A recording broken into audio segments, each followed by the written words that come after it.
Bonsoir, bonjour, na peuple congolais. Wabino Molobeli ya Mboka, sentinelle ya RDC, prophète surnaturel MB King Élysée. Lelo na eko solo la. Na peuple congolais, mendeng bozomona na ba petit écran na bino. Na ye, na combo ya Union Sacrée de la Diaspora. Et à mon nom personnel, qu'on lancer un message na Premier ministre Sama Lukonde. Message nanga ezali awa. Oyo to koti mobu mosusu. Un nouveau Congo. Un nouveau président de la République a pesibiso lisikou le discours na il y a 2 ans. Ndenge a FCC ba humilié président, mais na diplomatie à président Fachi, Assemblée nationale de Kwei na bopete, lisa si betite, Sénat et Kwei na bopete, lisa si betite. Premier ministre a longwe na bopete lisa si betite. Longo ni na président de la République Félix Antoine Tshisekedi. Le loyo, le monsieur est nommé par le président de la République. Yayo zomi yango yo prophète Pati Mimbole ozana kati na garnison des prophètes otozo benga la sentinelle après émission obenga ngato solo la prophète toyeko to inaye na kombo na ngaite. Je suis le représentant de l'Union Sacrée de la Diaspora. Et bandeko bazana Europe, na Afrique du Sud, na Amérique, na Australie, na Nouvelle-Zélande, to sololi na bango, balobi yo loba na premier ministre. Très cher premier ministre, yali yambo yaliboso, la diaspora responsable. Parce que nous avons 2 types de diaspora. Na libanda mboka, diaspora responsable, na diaspora irresponsable. Mais biso to ali diaspora responsable. Oyo to reconnaître pouvoir nzamba pesi na président de la République Ifachi. Oyo to reconnaître ba institution. To yeko senga na premier ministre était diaspora. Ezala na ba enjeu politique, économique et social. Très cher Premier ministre, Obotami na Paris, président de la République a passé Tanae Mingi na Libanda, Yamboka. Cela signifie quoi? Le président de la République azali président ya diaspora. Mbala liboso na Congo tozwa mokonzi auti na diaspora, Félix Antoine Tshisekedi. Mbala liboso pe tozwa premier ministre oya botami na poto, c'est de la diaspora. Alors, Tokosenga na premier ministre, nous, la diaspora, responsable, au sein de l'Union Sacrée de la Diaspora, Tokosenga na premier ministre a pensé que dans le gouvernement na ye, tout le monde a ministre, vice-ministre, na ministère Otobengi y affaires étrangères, vice-ministre, oyazali en charge ya diaspora, ba ponaye na Kinshasa te. Motomokote ya kopone boyete. Consultez-nous l'Union Sacrée de la Diaspora. Tout selon la baye bazan Europe, baye bazan Amérique, baye bazan Australie, baye bazali na Nouvelle-Zélande. To pesa yo oya kozala vice-ministre na ministère Affaires étrangères chargé de la diaspora. To lingi structure et kota na kat na diaspora. Na diaspora to lingaki Kabila dégage, Kabila kei. Mais bazali diaspora non responsable. Bazali ko privé même na pasteur. Mosala na nzamba te ya te na poto. Yo nani o privé mosala na nzamba te ya. Qui es-tu? Balanga nzembo. Oto bengi ba musicien chrétien bakoyemba te. Ba musicien profane. Ezali culture na biso. Babiloko nyonso wana sengeli premier ministre o prendre yango en compte. Numéro na ngai yango wana na tie. Premier ministre Obenga nga mosali na nzambe prophète surnaturel Élysée. Je représente l'union sacrée dans la diaspora. Tozali ebele, tolingete, banjeu politique. Il y en a un mandat etikali à président Félix Antoine Tshisekedi. Tolingi était banjeu économique, banjeu social, diaspora a participé. Et qu'il me soit permis de rappeler communauté congolaise. Na premier ministre était, c'est la diaspora africaine. Oba participa qui na milulu mine nezalaki na Paris, na Londres, na Belgique, bangone ba memaki masolo pe indépendance et salamaki. En ma qualité de leader panafricain, fondateur de la Ligue des Bantous, na eko senga na premier ministre était bozwa diaspora responsable na considération. Diaspora a participé dans makambo ezoleka na Congo. Tolingi lisusu oyo diaspora irresponsable bazako mene bisote. To boyi yango NON en majuscule. Yango to ye pa na premier ministre. Prendre en compte malobo nazo ebisayo et outi na union sacrée de la diaspora dont je suis le représentant. Je ne suis pas demandeur de poste. Mais baninga bazali, to sololi, to ende painayo. Mais loko mususu oezali ko sekisa ngai. Congolais na kosenga to lingana o balingani bazali. Le premier ministre est nommé par le président Fachi. Le même jour, Honoré Ngwanda, Kulutu, respecte-toi. Honoré Ngwanda zuba photo, il y a premier ministre avec les Rwandais. Mais non, le premier ministre est congolais. Son père c'est Stéphane Kouenge. Sa mère c'est Faustine Mwansa. Il est congolais d'Ikatanga Mouloubakat. Le premier ministre est congolais. Kulutu Honoré Ngwanda tika babilo kozali kosala. Et longona ba congolais oyo kosa. Oso komi na plus de 75 ans. Et ça sous âge à retraite. Ce qui ozalaki. Bon, nakangi parenthèse. Kulutu Honoré Ngwanda, respecte-toi. Ozana makila ya ba étudiant ba kufa na Lubumbashi. Tant ozo bengango Lubumbashi. Ozana makila ya ba massacre ya ba étudiant. Donc c'est là il y a ba étudiant na Lubumbashi. Massacre salami na marche ya ba chrétien. Bandeko oyo babengi unjanine Équateur. Kulutu Honoré Ngwanda okosa bango bakima na Brazzaville obomisa unjani na papa na ye. Ozana makila ya batu. Luka se repentir. Mikolone etikali ya kotanga. Bongisa relation na yo na Nzambe Kulutu Honoré Ngwanda. Tika kokosaka babilenge o résistance. Bon rejoindre des résistances. Tu n'es pas le père, qu'il me soit permis de te tutoyer. Tu n'es pas le père de la résistance. Le père de la résistance au Congo, c'est l'archevêque Coutinho Fernando. En 2003, lobby, la République est en danger, sauvons le Congo. À Paris, quoi, ça l'a quitté. La résistance, c'est la Maranamboka. Mais Honoré Ngwanda, il ne faut pas falsifier l'histoire. Mouvement Sauvons le Congo est bandit en 2003. Je suis le disciple de l'archevêque Coutinho et son fils spirituel. Ce qui est archevêque Coutinho Fernando a vendu Kimia et l'incolobate, ceci, cela. Le silence c'est une arme. Le silence c'est une force.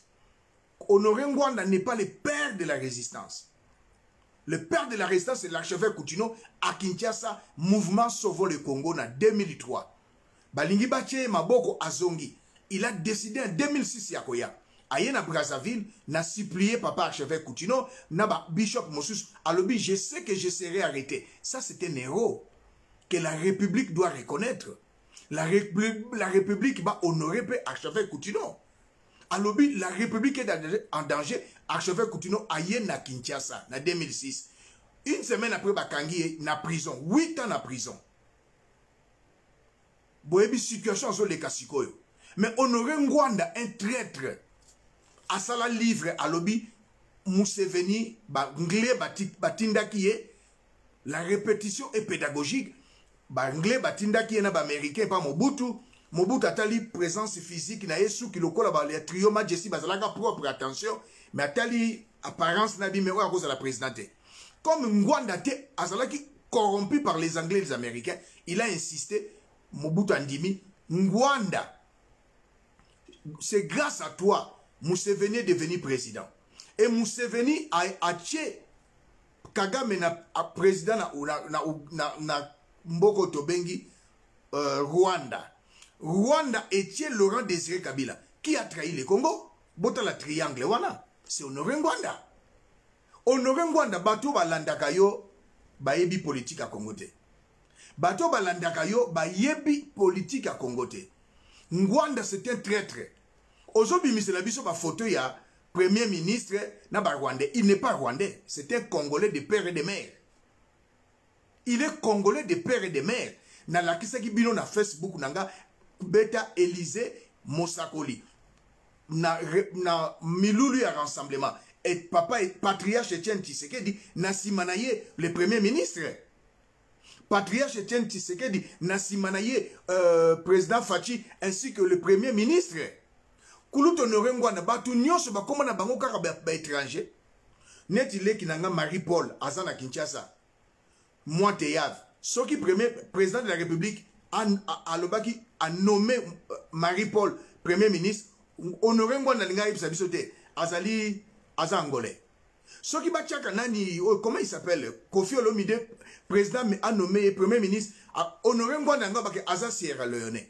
Soka chaka même leki nangoyo Roué Rasson alanga Honoré Ngwanda linga lo bakende aza Burundi. Soka chela ka biso même petit nangai Jibem Piana Honoré Ngwanda ngolo bani. Bon so balinga bachanga premier ministre ngolo bani. Honoré Ngwanda ozali spécialiste na mamakambo lokuta. Tika babiloko wana. Luka oyamba Yesu lokola sauveur et seigneur. Batuba kosa binote.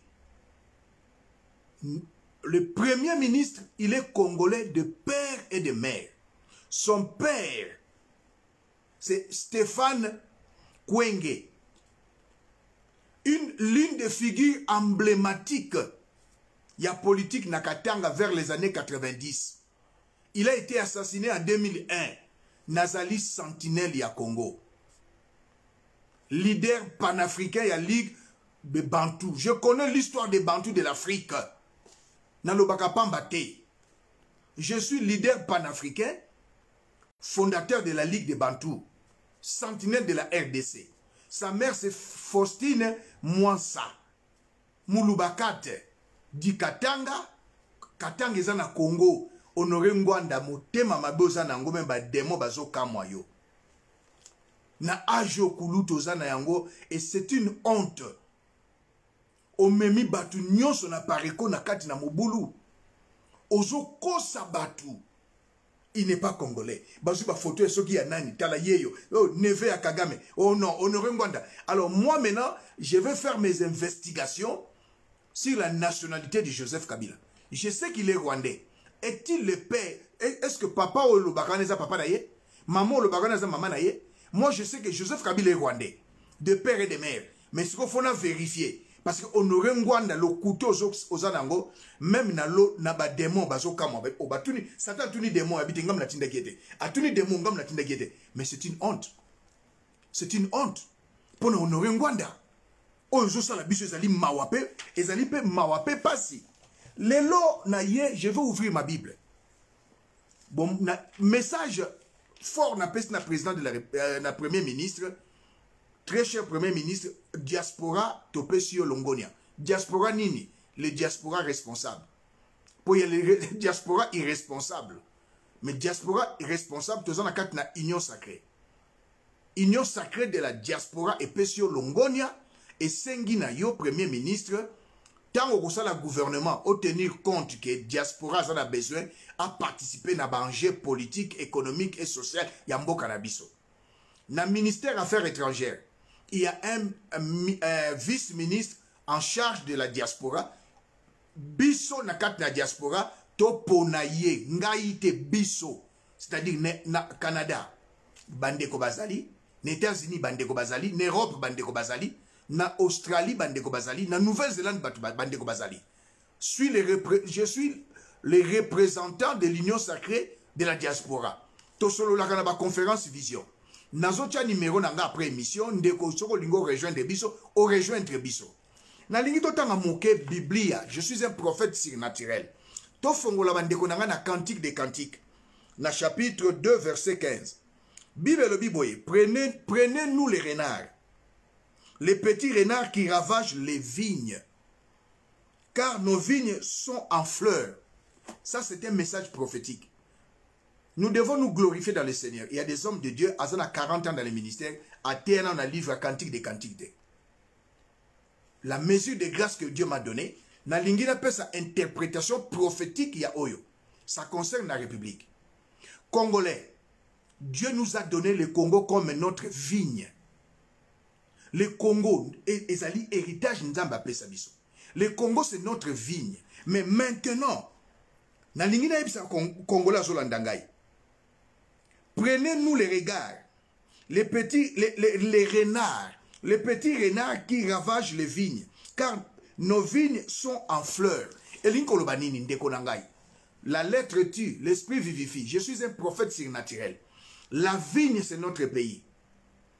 Et bimisi ba fleur ezanine. Projet oyo président de la République aye nango na Congo. Alobi union sacrée. Moi namboka Jean-Pierre Bemba aye. Moi mboka Moïse Katumbi aye. Moi mboka Bahati aye. Bande kwa FCC o basosola kite basosoli baye. Président Talisi Bango vision Félix Antoine Tshisekedi Tshilombo. Congo eza vigne na biso. Et bimisi ba fleur. Aucun arbre eko bimisa fruit sur ba fleur nan ebimite. Mais il y a des renards. Renards ezanani. Mammifères carnivores. Tout ça, un mammifère carnivore. Carnivore, un animal qui mange la viande. Même Yesu alobi ango. Balingi, pharisien na scribe, yebisi Yesu. Longwa awa, roi Hérode azo lukayo. Tanga na Luc chapitre 13 verset 12.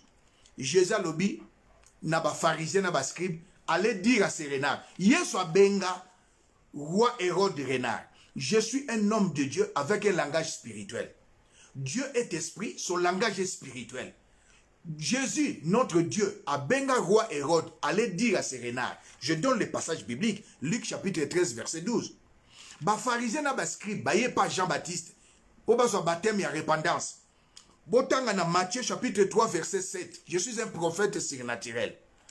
Alobi na bango boye. Batu ba ye ba so baptême ya repentance. Abi na bango, qui vous a appris race de vipères. Affinité, c'est un langage spirituel. Alobi race de vipères. Jean-Baptiste a son benga ba scribe na ba pharisien race de vipères. Et l'homme de Dieu, l'apôtre Paul, a pesi classification ya batu. Tozana batu, l'homme animal, c'est-à-dire naturel, un homme adamique qui n'a jamais reçu Jésus comme Seigneur et Sauveur. Tozana ba homme charnel, il a reçu Jésus, mais il y vit selon la chair et les hommes spirituels. Bande Konanga. Nous avons des renards au Congo. Quand on parle des renards, ce sont des destructeurs. Totalim Adef Obaso Bomana Est sont des renards, des destructeurs. Yesu Benga, roi Hérode, allait dire à ces renards, Luc chapitre 13, verset 32, il n'a pas insulté, c'était un langage spirituel. Les destructeurs, Adef Bazali ba renard. Monteloko la Kagame, c'est un renard. Monteloko la Joseph Kabila, Naba Obatikali Penenaye, ce sont des renards. Honoré Ngwanda et les résistants combattants, Obazo Bundisa, la République de la RDC, Obazo Bundisa, Union Sacrée, Bazo Bundisa Moïse Katumbi Chapwe, Bazo Bundisa Jean-Pierre Bemba, Bazo Bundisa Bahati, Babadiko Bundisa, le Premier ministre, ce sont des renards, des destructeurs. Nagoye Bisabino Likamoko, président sortant États-Unis. Akeko vilpande Pentagone, ba républicain ba telemelaye. Na mona Rwandais moko te en exil contre Kagame, asa la mission contre pouvoir ya sanguinaire ya Kagame. Tobane koloba Kabila kende, Kabila kei. Parlement est changé, Parlement est changé. Premier ministre à Longwa, meilleur ministre à Longwe. Sénateur à Longwa, à Longwe. Bandeko. Bozana miss bozo monate. Bozana matoy bozo yokate. Oyo nyonso azo telemela. Régime en place. 4e république, parce que Joseph n'a pas, à cela qui continue à 3e république. On se retrouve la république de la RDC, Congolais, Thierry Renard, destructeur. On se retrouve le président de la république, c'était Renard. On se retrouve Moïse Katumbi Tchapo pour continuer à l'union sacrée, c'était Renard. On se retrouve le président Jean-Pierre Bemba Gombo, c'était Renard, c'était un langage spirituel. Jésus est l'unique et le véritable Dieu. À l'Obi Angona, Luc 13, verset 32, allez dire à ces Renards, Renard c'était quoi, le roi Hérode. Au Sambe la Kate, au Yebi Bible était. Peut-être tu es un religieux, mais moi je suis un chrétien. Et bien tu dis, oui, moi je suis dans une dimension surnaturelle. La religion et le christianisme, c'est deux choses différentes. La religion, c'est une science. L'homme à la recherche de Dieu. Mais le christianisme, ce Dieu habitant dans l'homme, s'est manifesté à l'homme et parlant à l'homme. Christianisme n'est pas une science. Le christianisme, c'est la préscience. Mais la religion, c'est autre chose. Il y a un blanc qui a dit que la religion, c'est l'opium du peuple. Je ne suis pas un religieux, je suis un chrétien. Alors, Bino Bato Congolais, le premier ministre est nommé 30 ans en Europe, au histoire, te ka pongwanda bimi se bino vidéo et photo. Nazo senga na bino, bola kisanga Élysée, photo ya Martin Fayulu na ba parana na ye. Photo ya Martin Fayulu na bo mwana pena kimukolo na ba parana na ye ezalaka te. C'était un Sénégalais. Muta memaye na Congo Pepe Kale. Martin Fayulu est le cousin de Pepe Kale. Pepe Kale maman naza mukuba, abota ina Sénégalais. Sénégalais accueilli maman Nabali, Moluba, Moussus. Alors, c'est vraiment regrettable. Bon, là, ça une photo de Martin Fayulu. L'ami de Martin Fayulu, Mouzitu, Azalaki premier ministre était. Ngwanda, on a sa photo en athée. Azalaki premier ministre était Mouzitu, Mouzitu, Azalelona Martin Fayulu. Azalaki premier ministre était. Yo Mouzitu. Fayulu, depuis 2006, tina 2018, député Yanani, il y a Joseph Kabila. Tout ce qu'on a dit, voilà, pièce contre pièce. Mais il ne faut pas se manquer des gens. Bozali ba renard, c'est-à-dire ba destructeur, résistance. Rejoignez-nous à la résistance. Quelle résistance? Ngwanda n'est pas un résistant. Ngwanda za mutema mabe. Ngwanda mutapesa kebe information azali agent ya Joseph Atundu. Ouais, c'est dernier administrateur, il y a SNIP. SNIP, le comment on va bengi ANER. SNIP est le Service National d'Intelligence et de Protection. Dernier administrateur général Nangozaki Atundu. Yena Kalev, bazoka ba information bazo pesa na Ngwanda. Ermo balobi tumba pebiso. Poko saka ba naïf, ba résistant, il y a le Kouta. Vous n'êtes pas des résistants, vous n'êtes pas des combattants. Combat c'est Sili. Président Fachi Azana, président de la République, combat et Sili, combat ezali sous terre. Musique chrétienne, moderne, et ko beta na poto. Oui, toko préparer banana biso ba mvuluzi bazana ki na poto. Bo sala ka be mission avant concert. Bo échoua ki na concert a fali. Bolobi botiki bana biso ba Congo, ba Jimmy Congo ba ki ko bundela bino, ba Jimmy Congo ba bundela bino sous terre. Toko solona ba Jimmy Congo. Toko solona ba maître de vos maîtres les mabé. Azawana double one. Toko solona maître Sefa. Monument. Ba maître tout ba kombo ezali. Toko solona. Musique et zongi na poto chrétienne. Pasteur akoyer a wuti kisasa a ekoteya. Botika buzoba. 2011, 2021. Makambu ya musique. Chikicha. Cha. Et zongi na poto. Yo leka. Sale émission.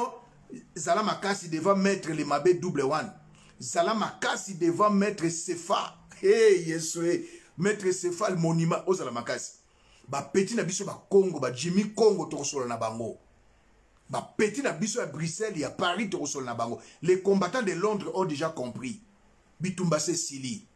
To sanga na bolingite. Bova na kwe na bino. Trop c'est trop. ministre, vice-ministre, akobima, il y a diaspora. Akosa la tournée en Afrique, en Asie, en Amérique, en Europe. Akosangisa. Ce qui ministre, moi, il y a gouvernement, il y a quota. Délégation, il y a Bavoulous, Bazali, Maître Bazali, Bakoyambaye. Makas, Boza na moté. Kakolo, Baka Pam Pamba. Botika Babilo Kwana. Tout ça, c'est Koulouto Honoré Ngwanda. Terminator, criminel, sanguinaire. Mais non, tu as vendu le pays.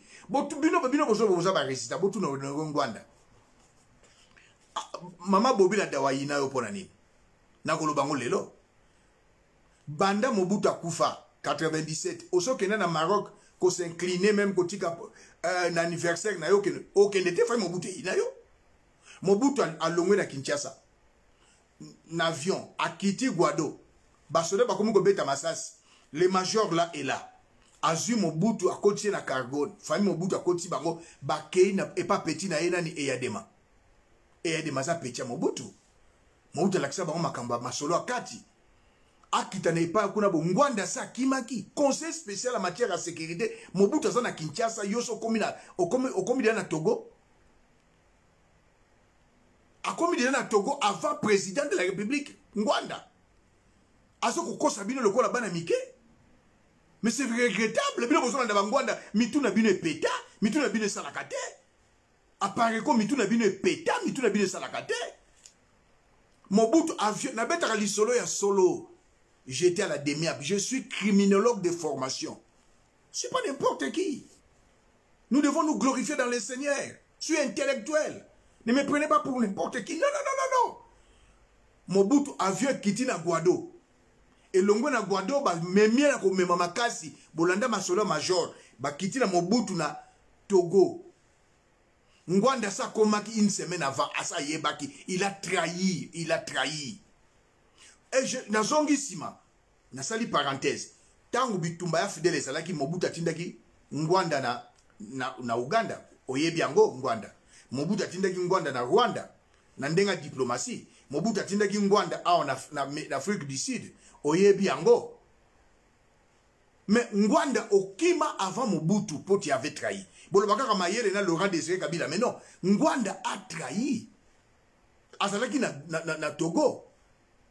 Tant Mobutu avion kiti et de maébisi vie moyo vanda wezate. Mobutu a dit mais c'est pas possible. J'ai appris que Ngwanda est là. Mon conseil spécial est là, il est ici. Il est chez toi.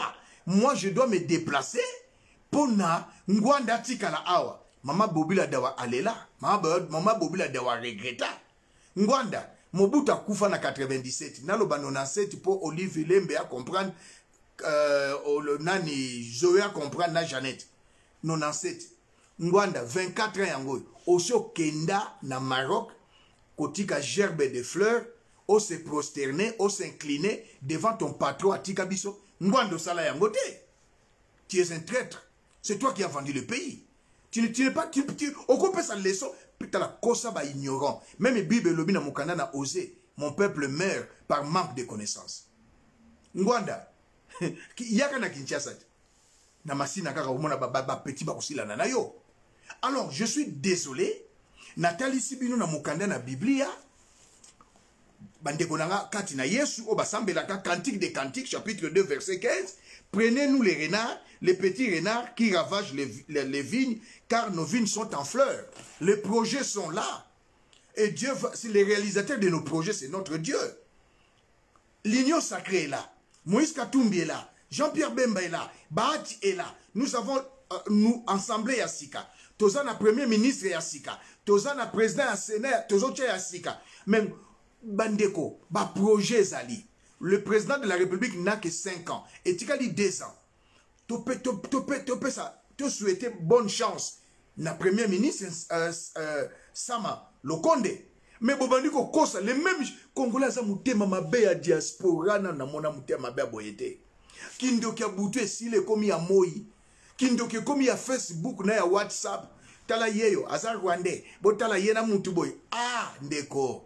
Vana na poto salam no tranquille. Ngwanda zo kosa yo.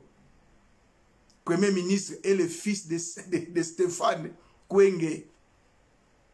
Ligne de figure emblématique Il y a Iferi, vers les années 90. Baboma est en 2000, empoisonné en 2001. Boti Kabino Kolandaka Ngwanda, Ngwanda c'est comme na c'est plus de 75 ans. Ils ont 40, 50 ans, 60 ans. Tala. N'a pas bien le Congo, hein? Na ce qu'il a nous mouqué. Au moins na Congo. Ce qui apparaît quoi Koufi, Ngwanda Koufi, apparaît quoi Koufi. 1.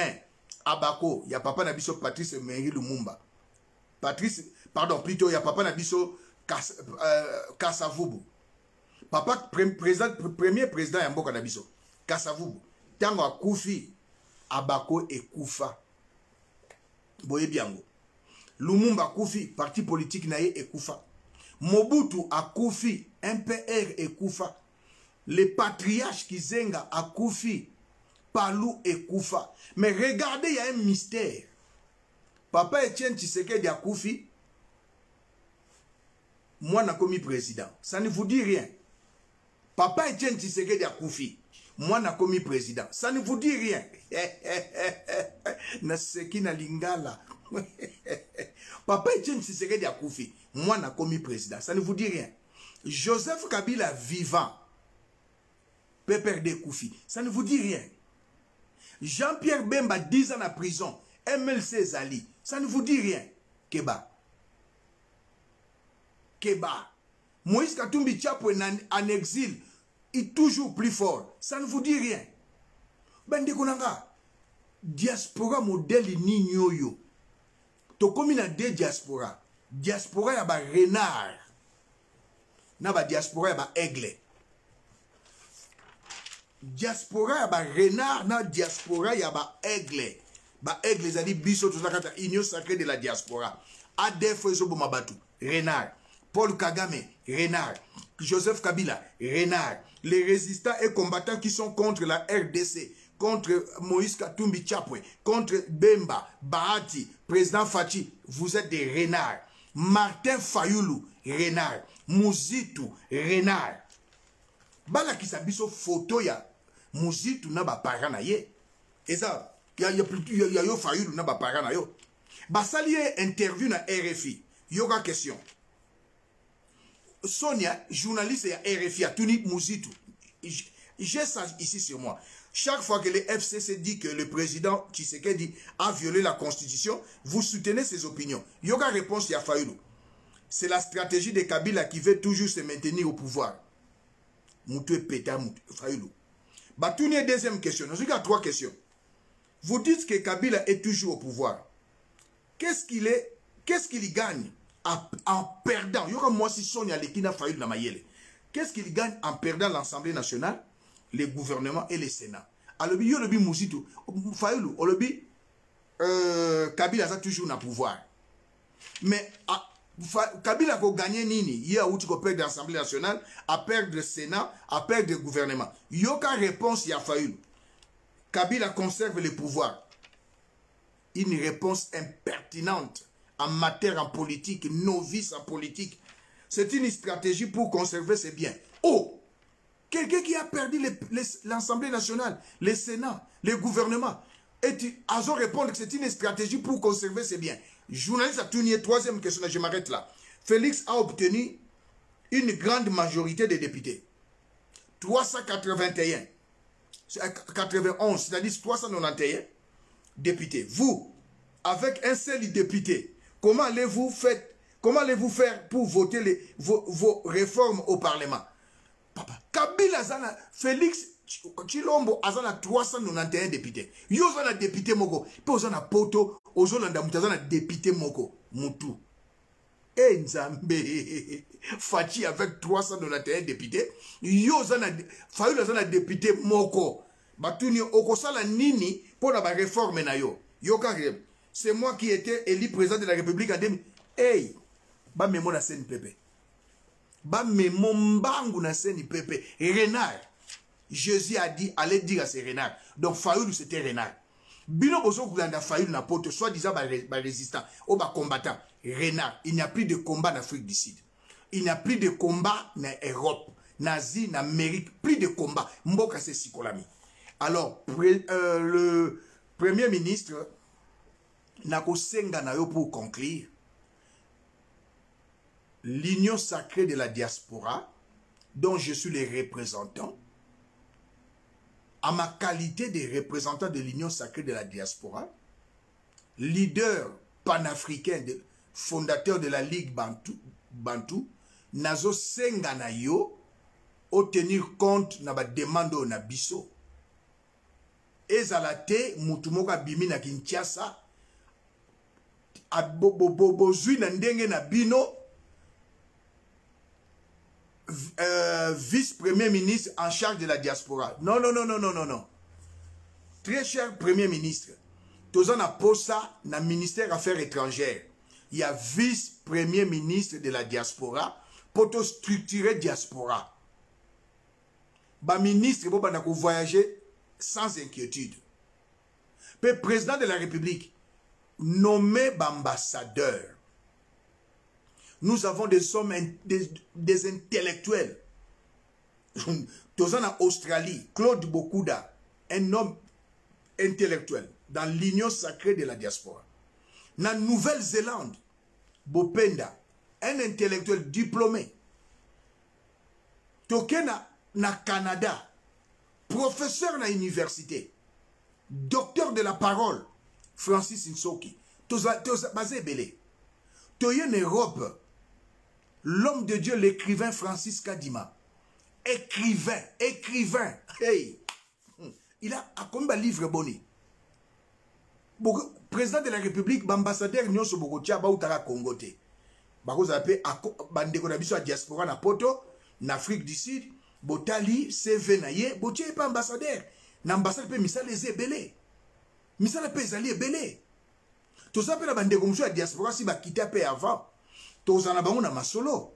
Toza pe na bandeko a diaspora ba zape na Kinshasa.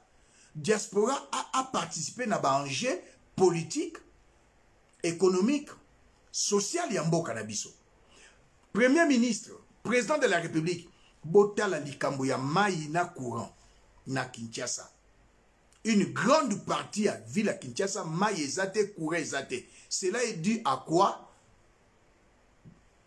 PCA, président du conseil d'administration Atundu, Mouta Joseph, Botier na Esnel. Régie des eaux, Mouta Joseph, premier ministre, président de la République, Bolongola, Batoya Joseph Kabila, coalition FCC KHC Koufa, na Snel, na Régie des eaux. J'ai appris, c'est une information vraie.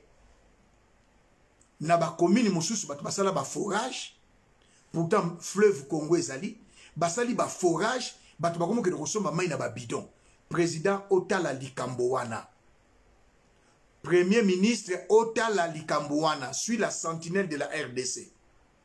Leader panafricain de la Ligue de Bantou. Mai na Kinshasa ezate. Courant na Kinshasa ezate. Kabila mutazo salango na nzela ya SNL na Régie des eaux. Longola PDG ya Régie des eaux. Longola PDG ya SNL. Bozongisa likambo etali mai. Très cher président. Botala likambo na premier ministre likambo ya grand marché Zandu. Gilbert Kankonde azana kati. Aza ministre ya IDPS. Moto ya vandeli makambo ya COVID-19. Docteur Mouyembe.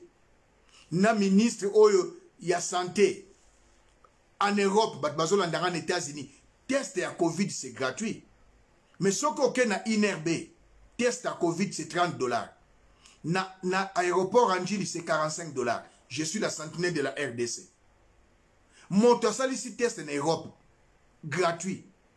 A combien à Kinshasa? Pour les cas, pesa sous $45, basa le test. Président de la République, Premier ministre, Botala Likamboyo. Président de la République, Premier ministre, Botala Likamboyo. Ministre enseignement primaire et secondaire, allié plus de $45 millions dans le groupe pour faire échouer gratuité. José Nsele, ministre de la Finance, Moyibi, Bolandela Ye. Congo ezaya biso nyonso. Nazotia numéro nanga. De partout où vous êtes, Benganga, Tosolola, je vais vérifier, penako balancer yango. na senga ki na diaspora, na senga ki na congolais nyonso na Kinshasa. Et c'est vraiment important dans na matériel. Na lobby likambu na balancer. Bon mona na Kinshasa, batu bazotoka mai mutasali forage na ye, ndenge basala na intérieur et comme na mapango batu na bangiringiri, na banjili, batu bazoya kosomba mai ya mabulu. Forage ni mai ya mabulu, batumboli libulu, fou. Mai ya mabulu. Mais non. Tozali na troisième fleuve na monde. Le président de la République condimate mai ya Congo, bazwango na Tchad, bazwango na Libye, bazwango na Soudan, bazwango na Égypte, te.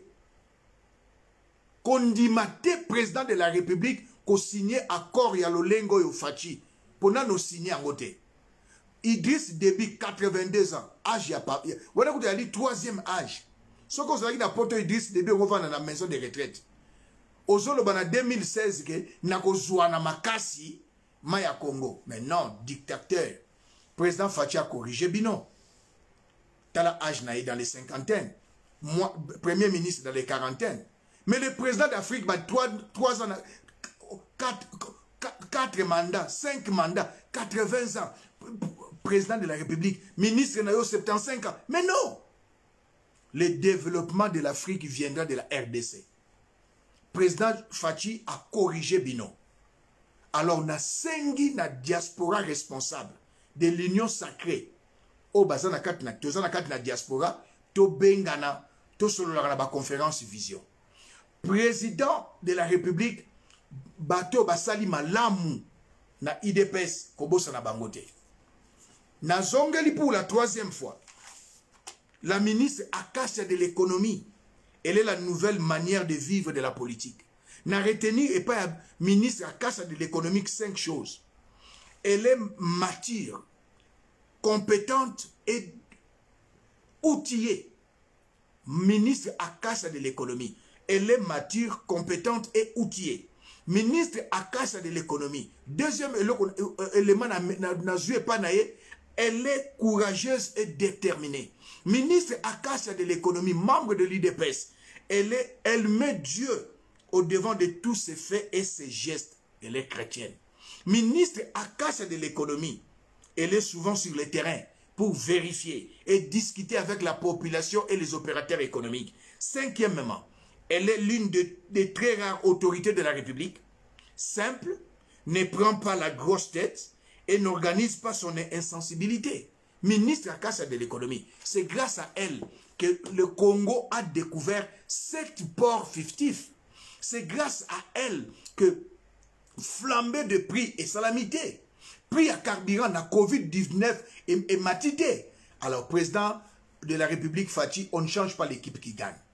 Alors, nous, la diaspora, l'union sacrée de la diaspora, dont je suis le représentant et le porte-parole, na sengi na ba union sacrée responsable, na diaspora responsable, to bengana, to solola. Bolande Honoré Ngwanda te, il n'est pas le père de la résistance. Le père de la résistance, c'est l'archevêque Coutinho 2003, à Pareco Zalagite. Binope Batula Kinshasa, il y a ACK, il y a Ndekonanga Mukuna, Bolo Bakate, il y a Zali Martin Luther King. Non, quand l'archevêque a commencé en 2003, la résistance, l'éveil patriotique, Mukuna Bane Kolobanini, Babundisaka Mokonzite, Mukuna Bane Kolobanini, nous sommes au milieu du village. Mais il nous a rejoint depuis après 17 ans. Gloire à Dieu. Le Martin Luther King, c'est l'archevêque Coutinho. Le père de la résistance, c'est l'archevêque Coutinho. Narosenga Pena, président de la République. Talabitumba, archevêque Coutinho à Bundi.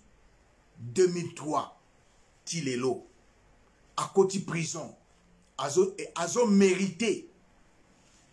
Babo reconnaître yé. Azo mérité. Mingi. L'archevêque Coutinho à Bundi. Il a sacrifié sa famille. Oh Jésus. L'archevêque Coutinho a sacrifié son ministère. A sacrifié l'église. Pour la RDC, président de la République Fachi. Ah. Te. Batu bazali ou Babundi d'Amboka. L'archevêque Coutinho, il a sacrifié l'église. Il a sacrifié son ministère. L'archevêque Coutinho a sacrifié